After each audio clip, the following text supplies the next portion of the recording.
ya? Dr. Lauren here, board certified family medicine physician, also known as a culinary doctor. How are you? Good evening, good afternoon. I teach people how to utilize food in order to prevent and cure disease.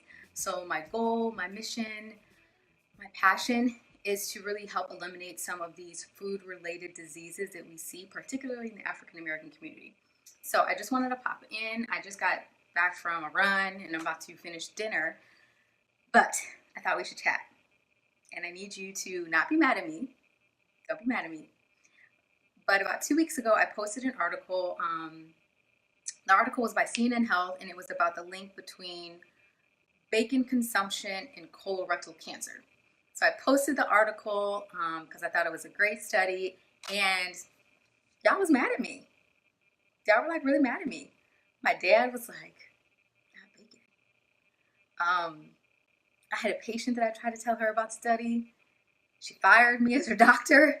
She eventually asked me to be her doctor again, but people was really mad about me talking about their bacon. So I thought that we should just come on and talk about it, okay?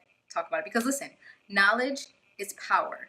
And you can decide to do whatever you want with the information, but I feel obligated to make sure that you have the information, okay? It would be like if you were smoking cigarettes and no one ever told you that there was a link between cigarette smoking and lung cancer. Like no one told you, but we all knew it, but no one told you. And then 30 years later, someone said, hey, by the way, did you know that smoking cigarettes can increase your chance of lung cancer? You would be like, say what? How come no one told me? How long did you know that? And we were like, oh, we knew for 30 years. And nobody told you, you'd feel some kind of way, right? Maybe you would have made different decisions, maybe not, but at least you would have had the knowledge and information and you could have made a well-informed decision, okay? That's my public service announcement. So listen, I want to talk about processed red meat. So what do I mean when I say that? I mean the bacon, processed red meat, pork bacon, hot dogs, the deli meats, the jerkies. Those are processed red meats, right? They're processed, they've been preserved, they can sit in your fridge for a long time. Beef jerky can, I don't even know, that seems like it can last forever. And that's because it's super processed. So I want you to know that this is not really old news. This is not really old news, the link between processed red meat and cancer. Usually we just say processed red meat and cancer. We don't say colorectal cancer. So this has been knowledge for a while about the link between processed red meat and cancer.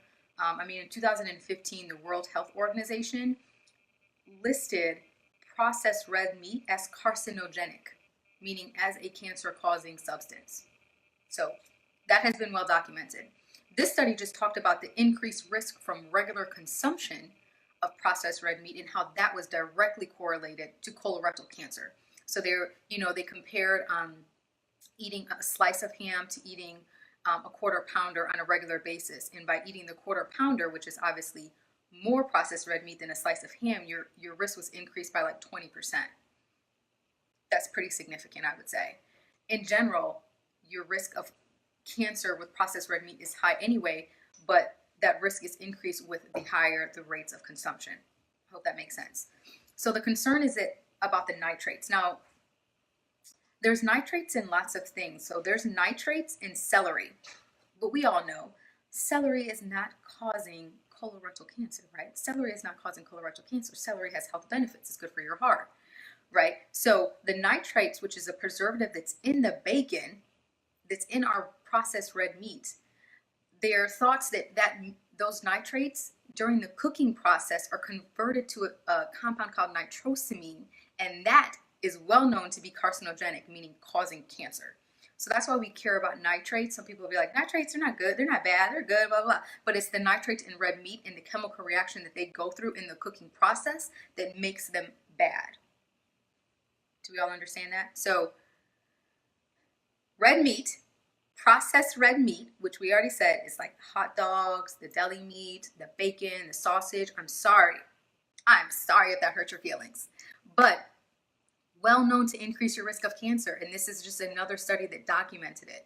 Okay, so what you decide to do with that information is completely up to you. You may say, hey doc, I'm going to test that information and decrease my consumption, right? I'm only gonna have it instead of, I had a patient today who told me she eats bacon every morning.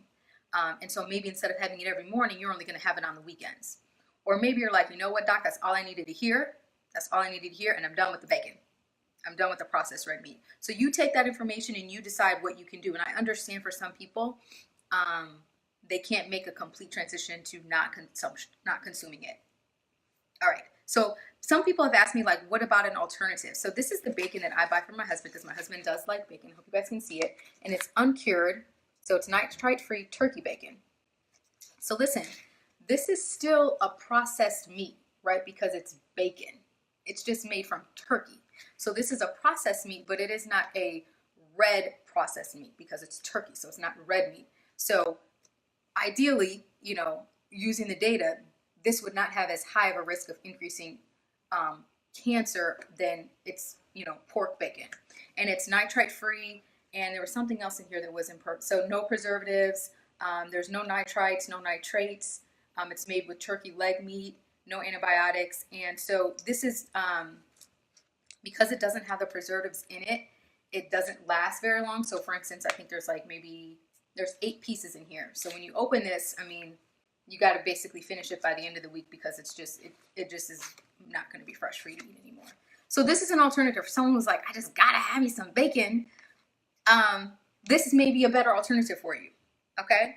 Maybe this, and then we can talk about how we can stop consuming some of the other stuff. So, I felt like it was really important to get this information out because I find that a lot of people don't know it. And we should know it. If we're consuming something in our body and we're eating something every day, we should know what it's doing to our body, right? It doesn't make sense if we're eating something and we don't know that it's causing harm to us. Because maybe we'll decide to do something different. Maybe we won't. But it's our decision to make as long as we have the information. Okay?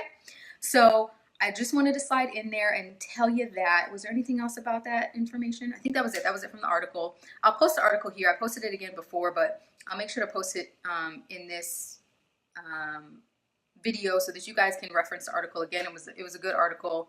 I wanted to talk about one other thing. And that is meal prep. So I feel often the reason why some people are not successful with their healthy lifestyle, at least in maintaining it, is because they're not planning. So it's kind of like with your money. So say like you got paid on Friday and you didn't make any plans for your money. You just kind of started spending your money randomly. You bought food here, you went to the mall here, you got a facial here, and you were just kind of random with your money. And then at the end of the 2 weeks, you would be like, I don't know where my money went. Like it went really fast, and it went fast because you didn't plan. And so that's the same thing with our food. I feel that sometimes it's hard for people to stay on track because they're not planning their meals. They're not planning, what am I going to eat for lunch today? What am I going to eat for dinner? And like, I know everything I'm going to eat at the beginning of the week. I know what I'm going to eat for lunch. I'm going to know what I'm going to eat for dinner. And that's what helps me to not be random. And that's what helps me to stay on track. Even if my plan is, I'm going to go for lunch on Friday. Like I've planned for that. And so I can make a decision that that's what I'm going to do. It's not random and it's okay. So I created a mini course to just go over meal prep because I feel like people just need help with meal prep. It doesn't have to be this overwhelming, like big process that's just like, all Sunday you're like cooking all this food for, it looks like a soup kitchen. It can be very manageable. So I created a mini course, and it's called a mini course because you should be able to get through all that content in one day. And so in one day you should be able to read all that content about meal prep. I have obviously why it's important to meal prep. I have a video about that. I have all the tools and utensils that I use to meal prep because there's some things that just make it easier in terms of cooking, in terms of storage. So I have like all that stuff in there, where I get my stuff from because this is the best price and best quality. I have all the things that you need to be keeping in your cupboard because sometimes things happen. You need to be able to make a meal and you want it to be healthy. So I have a list of all the things you need to be keeping in your cupboard. I have a list of all the seasonings that I use to just make a bomb meal. If you have these in your cupboard, in your pantry, you can just make a delicious meal. And then I have one of the pasta dishes that I love to make that I probably prep once a week. I have that video recipe in there for you to make, and so you can follow along with that and you can prep it for your family. I made it yesterday because I feel like pastas are one of those dishes that if you make it, it always lasts multiple meals. At least it does in my household. It's one of those things that my husband gets really full from, and so I can keep it and we can get multiple meals out of it. So I have a meal prep mini course, and so I'm going to put that link here. I want you guys to take advantage of it. It's on super sale because I just want people to get that information, and it's just a place to start. Or maybe you've already started and you want to know how to just maintain. This is a good course to get that information. So I hope that's helpful for you. Anything you guys ever need, just send me a message. If you have ideas or things that you want me to talk about, I would love to talk about them. I hope this was helpful for you. Listen. Let's put things in our body that add value to us, okay? And if there's a question that something may or may not add value, like, let's just not play around with it. You know, like, let's just, why? Why chance it? Maybe it causes cancer. I don't know. Let's just see. No, like, just why? Okay? And I'm sorry if that hurts your feelings. I'm sorry. My daddy told me I hurt his feelings when I took away his bacon. He told me he was mad at me. But listen, I'd rather you be mad at me and then thank me later. Because bacon is good, but you know what is also good? A working colon. You choose. All right. So I'm Dr. Lauren Powell. I'm a board-certified family medicine physician. I'm also known as a culinary doctor. I teach people how to utilize food in order to prevent and cure disease. I hope this was helpful. I hope you guys are charged up and you're committed to your 2019 health goals. Let me know if you need anything. Be well, make good decisions, and have a wonderful day.